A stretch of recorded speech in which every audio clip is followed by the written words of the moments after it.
we are back at Menagerie. I'm here with my special guest, Lack, and we're going to play the first ever installment of a very special game called Tinfoil Hats, where we're going to go over some of our favorite conspiracy theories and take turns trying to sell the other person on the conspiracy. You know, you're going to have to do whichever one you landed on. So that doesn't necessarily mean you believe in this, but for the sake of the game, Lack's going to go first, and he is going to sell me on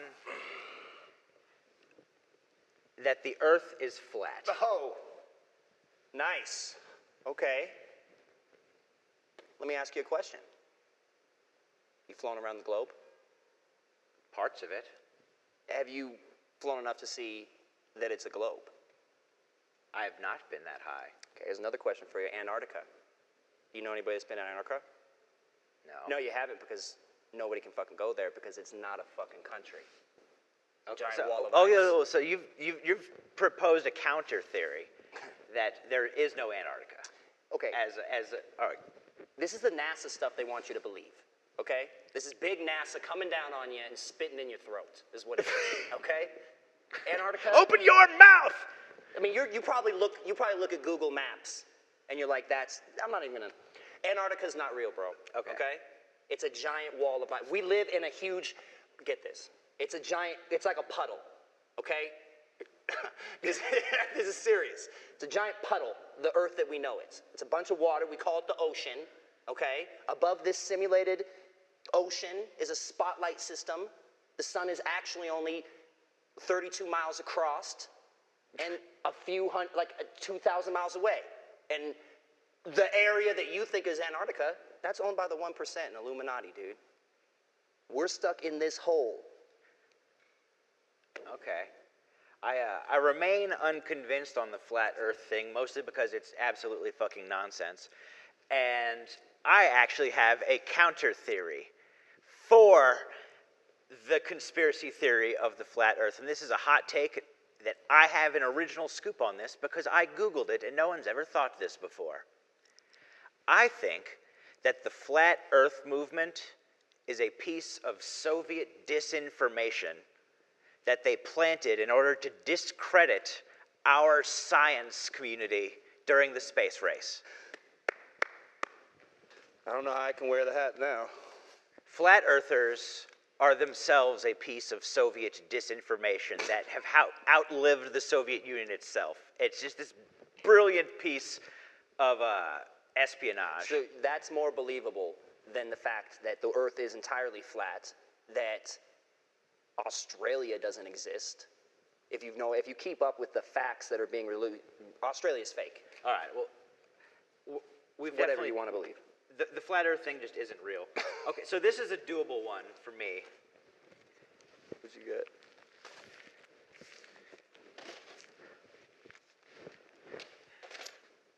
My name is Doran, and I'm here to tell you that Jesus is black. Oh, and you. Now, this is a contentious thing because white people love their white Jesus because it means that they were meant to inherit the world when their king comes back. It kind of justifies their whole worldview. And also, it means they have all these expensive-ass paintings where Jesus is white and that cost millions of dollars. That would all of a sudden be bunk. Okay. So, Jesus was from sort of like the Middle East area. Probably would have been pretty dark. Probably Yeah. some African, some Okay. Persian. Okay. And I think that there's a conspiracy to whitewash Jesus in pictures and in classical Roman art. Well, I'm still under the impression, as a white male, that God looks like Santa Claus. So I find it hard to believe that God's son, follow me here, I know it's getting kind of complicated, wouldn't be a white man. You know, it's kind of crazy. Do you think Santa Claus is white? We're touching on a subject right now. I really don't want to. Yeah, you know, racial tensions are high in the Christmas community. Just don't bring Santa into it, bro. Yeah, well, you did. So he was a third party. So God looks like Santa, and that means Jesus is black. You're making me feel crazy to even have to say this stuff out loud, dude. You're making me feel like I'm going crazy. Okay. So, this is the one I think I'm most open to being talked into. It's your turn. How about you rock a space helmet, and you sell, and you're kind of into this one a little bit too, I think, that the moon landing was staged. Yes, sir. This, I just haven't really heard the case, so. Oh, my God. I got 3 words for you, my brother. Those are 2. 5 words. My brother, and then 3. 3 after the my brother. Okay. Van Allen belt. You know what that is? I don't. You don't know what the Van I know Allen what belt belts is. are, but I don't know what the It's other. not that kind of belt, Doran.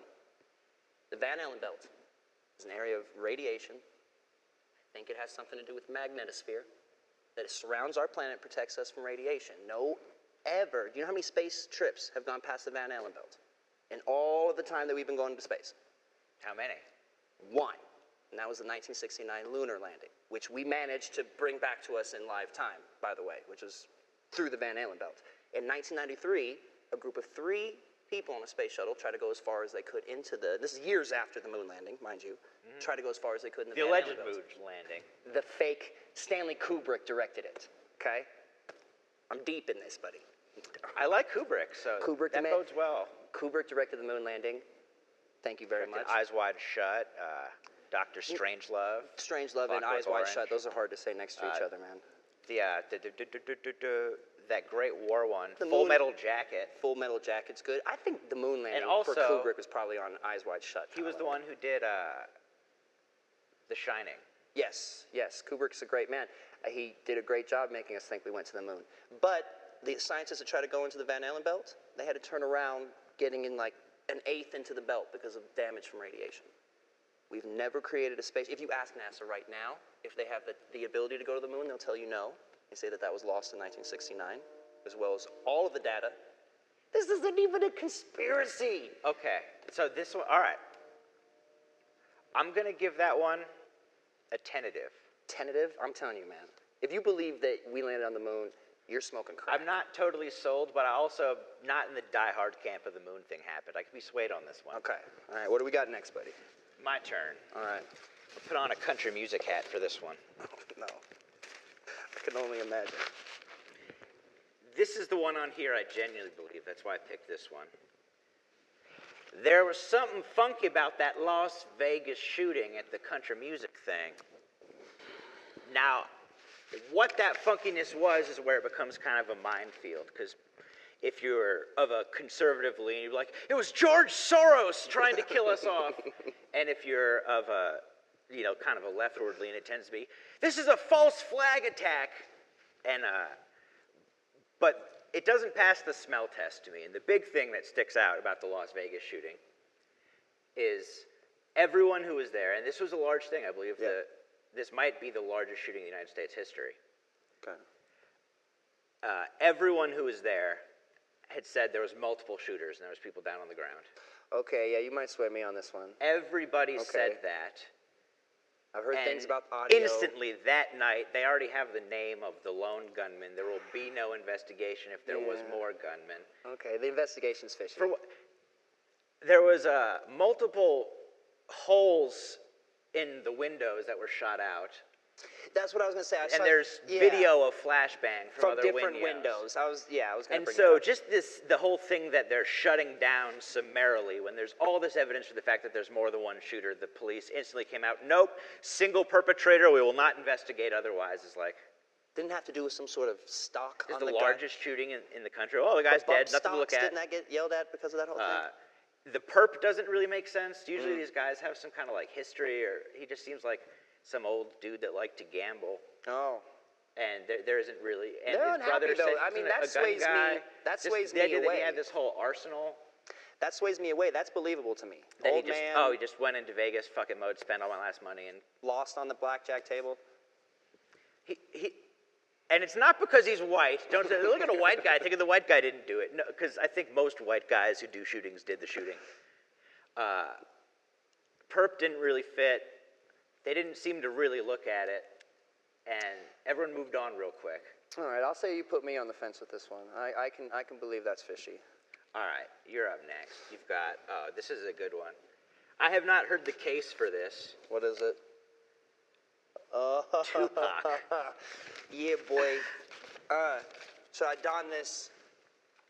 Yeah, I think this is probably the most thug life. Some thug life up in here?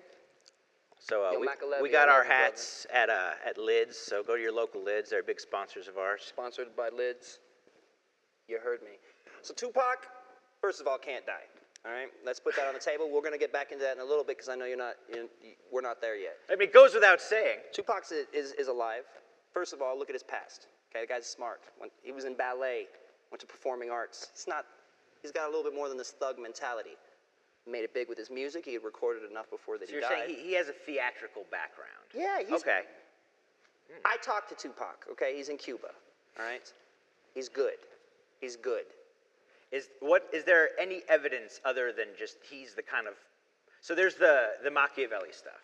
Thank you very much.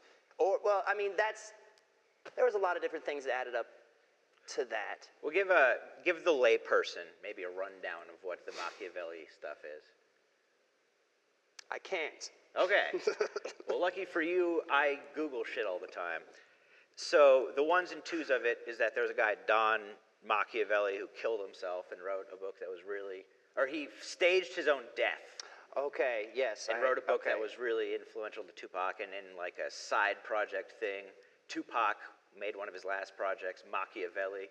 He was calling stuff that, and he made one of his album names after. Well, that I could have said that part, but more than that, I don't know. But I mean, I don't know. I think are there any kind of Tupac in Cuba pictures? If you go on TMZ, they've got at least 4 or 5, and I trust anything that comes out of TMZ. Okay, so here's my beef with conspiracy theorists and pictures, is that when they don't believe in something that there's pictures of, they discredit the technology of pictures. But with like Bigfoot and Alien, they say, look at these pictures in crop circles. Or like, they simultaneously validate and invalidate pictures. Well, because we're talking about something that's not as easily described as that, right? I mean, it's not unlikely that a person can fake their own death in a similar situation. You could look at different people throughout the last couple of years that have done the same thing. His mother doesn't even know where he's buried. That's weird. That's weird, right? That's weird.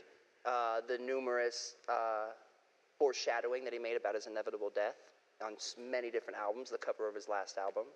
I mean, these were all kind of things that, in terms of just something being an act of serendipity or something, would have been kind of random. I also like to think that Tupac can't die. You know, that's a world I don't want to imagine. And I think that's really the best reason why I'm going to give this one my seal of approval. Yeah, that Tupac's alive? I just want it to be alive. Thank you. Thank you. I think, I'll tell him that. It'll make him happy. Is he down in the tunnel with you? Yeah. So this one I'm excited about. This is, I am a college dropout, but I have a fucking doctorate in explaining this because I'm going to tell y'all why my people, the Hebrews, the Jews, are actually controlling the world.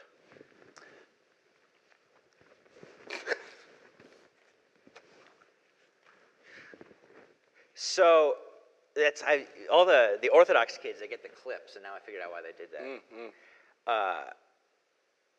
Also, shout out to Orthodox people for always walking to temple, even when it's hot. Can I have a small shout out? Shout out to Orthodox children for not, saying Santa's not real. That's got to be hard. So that's right. Thank you for that. That's all I got. My shout out. I also like to shout out my mother. Just get our shout outs in. Okay. I'd like to shout out bee pollen. Yeah, otherwise we'd have bees are doing their things. agriculture. Shout out the bees. Also just like to shout, so just shout out to shouting. Shout out to whoever. Shout out to us. Shout out to you. I shout you out. Can I shout you out? Let me shout out the Jews a little bit here. Okay, yeah. I'm gonna do this Jew hat. Or if anyone in our awesome tech team can produce a yarmulke clip, we could do that on the fly. Jews go right to the money. Jews have always gone to the money, and I think they've kind of had to because in a lot of European society, the lending of money was considered usury, to interest at the misfortune of others, to profit. And it sort of pigeonholed the Jews and the Arabs into the financial trades in certain ways. All right. Because the role of money lender was one the society needed, but the people in Christian society kind of had these taboos where they couldn't do it. All right. So that you're saying that Jews pigeonholed. have kind of been pigeonholed into finance. And also in Orthodox culture, which is what, European Jews would have been raised in, they studied the Torah 12 hours a day, 7 days a week with the kids. So I think you kind of are just sort of engineering just an incredible species of bookworm. Yeah, yeah. And correct me if I'm wrong, the Torah is a lot of numbers and mathematically based, correct? Not really. The Torah is interesting. The thing I like about the Old Testament a lot is that it's so old and crazy that nobody is really taking it at face value. Like, if you actually read this document, it's bonkers. Yeah, oh yeah. So the Jews have kind of always had an in on banking, and they got the whole, I got my yarmulke.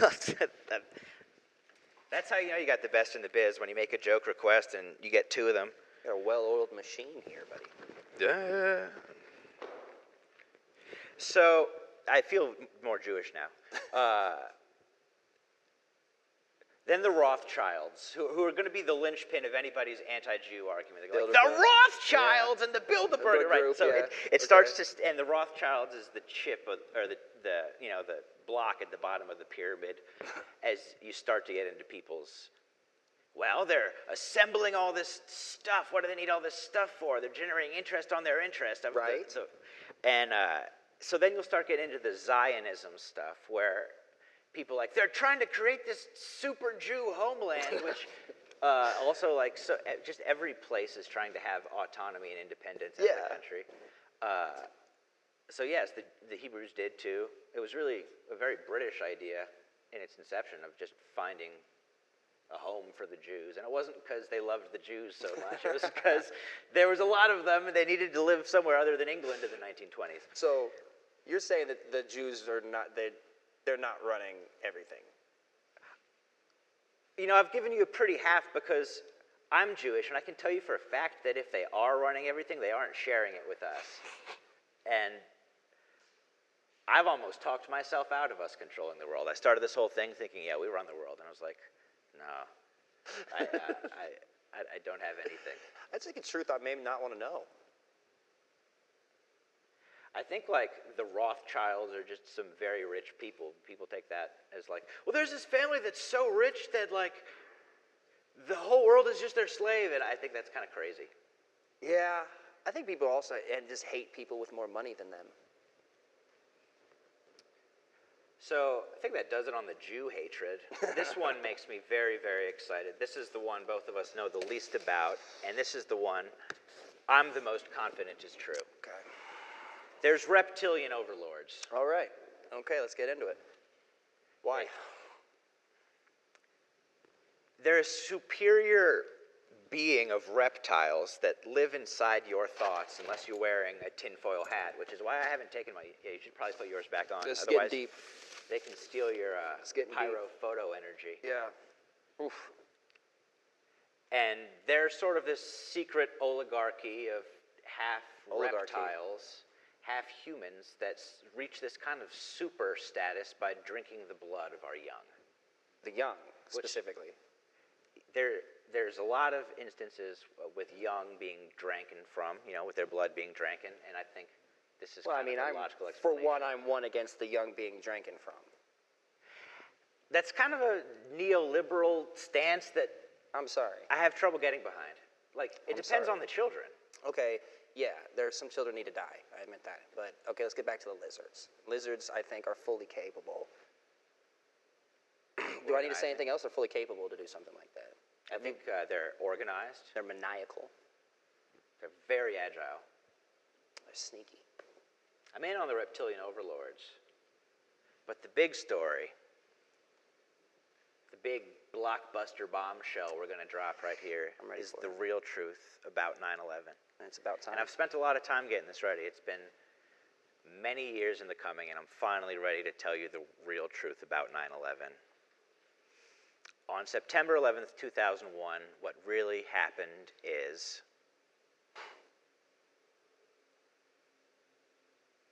And then we're going to put some kind of image of like, NSA cut this off here. Yeah. I think that kind of wraps up the bit. Yeah.